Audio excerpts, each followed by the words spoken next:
Hello and welcome to Orchids 365. Join me today to repot some of my bare root babies from the Redlands. Pardon my voice. I'm just starting to get my voice back from the show. I did a lot of talking. I met a lot of wonderful subscribers, customers, friends that came by to support. So my voice is a little rusty still. And by the time you see this video, I'll probably be on my way to Apopka for another 3-day show. How exciting. Exhausting yet exciting. But anyway, let me stop yapping. I had to go ahead and repot some without you guys because there was a lot. You saw my video. Well, not a lot considering the amount of orchids I was surrounded by, but this one I have to get out of the thing. The thing is, when I leave again now, I can't just leave them the way they are because then I would just lose half of my purchases. So this one's sitting in a lot of mush, and we get a lot of rain here. And now that the weather is changing again, we're gonna get rain on and off. We don't have a lot of sunlight these days, so and now that I see that giant mosquito flying in front of me, I should probably run back inside and put on some bug spray.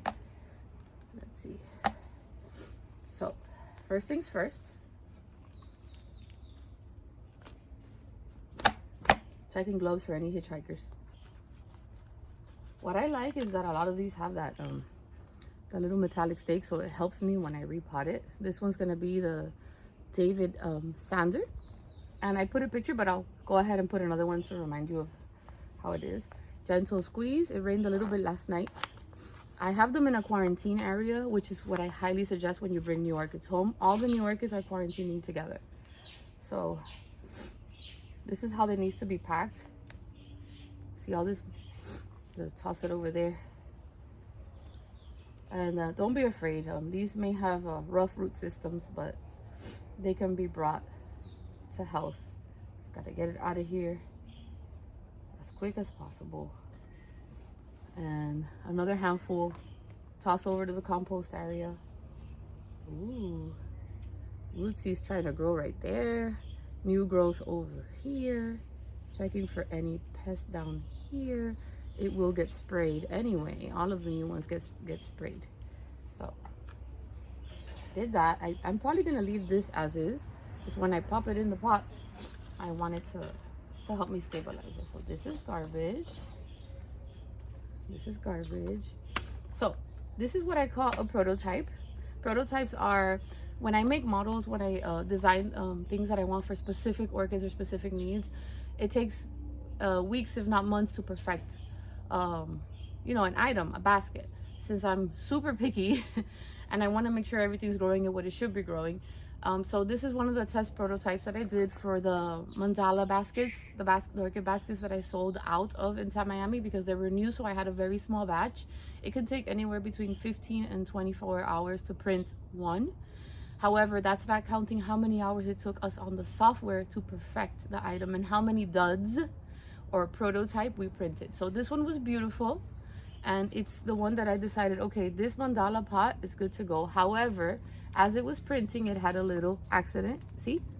So where does this get to go? In my garden. So I wanted to show you that I'm going to use this one, and I'm going to make more. I'm taking more to Apopka. I have been making since I arrived from Tamiami. So hopefully I'll have a few of these. These are, you know, my mosaic pots are about this big, so it's a step up. You know, a way step up. I would say this is 4-inch. This may be 6, but I have to measure it because I have not listed these online, and I always keep my prices the same. So I'm gonna test for size here. See, that's too low, so I'm gonna put some media. Again, I have mostly charcoal, sponge rock, leca, and a little bit of orchiata bark. Not so much, but I still need it because it doesn't have a lot of roots. So I'm gonna pour some in there. I haven't been able to find the medium grade bark. It's been selling out, so I have a smaller bark than I like, just in the bottom. And then test for size. I want it to go up a little higher. I don't want it to sit so low. Perfect. Did I go too high? Oh, this? Yes, maybe just a tad bit more.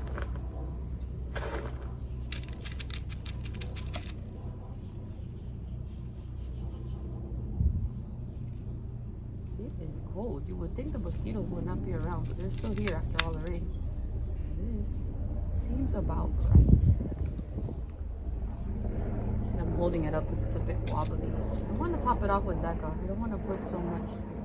You know, mostly the media is in the bottom to help the roots, but oh gosh, that would be nice if it would stay. I'm gonna scoop up some leca. Okay, so as soon as I started scooping up the leca, it fell over. So I'll top it off with this. What I love about this is I get to keep an eye on it. Let's see. That'll help hold it. If not, I'll take it up with another one. And I don't want it, since the root system still needs to get strong and attach itself, it might fall over, and I don't want to bury it too much, you know? So I'm trying to find a way to keep it like, yeah, this little thing is too small to hold it up because it's so tall. So I'm gonna go ahead and replace it with a bigger one. So I found a slightly bigger one and it's metal. It has that hook, which I'm not a fan of, but I'm gonna try. Oh, Julio just fell on one of the sun vandas that I just established on. Oh yeah, you have to go fix that mess. Okay, I don't know. Why would he do that? Oh, well, it didn't. Oh, okay. It didn't fall over. I just have to straighten it up. So, anywho's, I'm gonna put this up here. You know what? Maybe if I use it to hold up the bigger, maybe here. Oh, my crazy kitty. You know, instead of the wire, I'm gonna use the zip tie. Maybe even a rhizome clip, but I'm not sure yet. He's doing happy cat zoomies all over the yard, so things will most likely get destroyed as I'm filming this. I wonder if that would be stable enough. Give it a wobble, wobble, wobble. I think so. Let's cut that off. I wonder if you hear all that noise. He's probably about to land here. I don't like how it's not steady.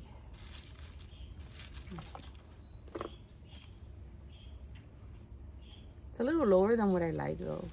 But the problem is that it has no roots, so if I go up too high, it might fall over. Nope, we have to fix that wobbling situation. No bueno. So I'm gonna go ahead and remove the leca and try again. I like to show the trial and error because in reality, this is what happens when we're potting up. So I removed it this much, and I'm gonna try to bury the root system a little bit better so that it doesn't wobble, because a wobbling orchid is a dead orchid. And then what I'm gonna do is I'm gonna find another stake and stick it on the other side, because you need to do this well done the first time. These orchids have been through a lot, and if you don't try to establish them the right way the first time, you may lose it. So it takes some of the pots are just plop it and you're done, but some of them, you know, you have to take more time, and that's fine if you want a healthy plant. So I found another metal one and I like it, so I'm gonna go ahead and do that. Again, excuse my voice, just starting to get it back, only to lose it again probably this weekend. All right, so okay, that was not tightening it up. You could tell I'm still tired, guys. Thanks for your patience. At any given moment, a cat's gonna land on my head, I'm certain. Okay, this one also fell a little bit. I'm struggling today, guys. I'm still in recovery mode. All right. There. Tighten them as much as I like. So now, before it goes anywhere, like this. See, what helped was reassessing the situation and putting it back. Now, I saved the media here. I didn't put the media that I already used back in the container. Okay, so yes. Now, see, that has more stability, guys. See? More stability. Because I have these and I have them attached. So now what you do is make sure you have your ID, because it was taped onto when you have bare root ones. Give it a hole punch, get your little zip tie, and I like to put it on the side of my favorite.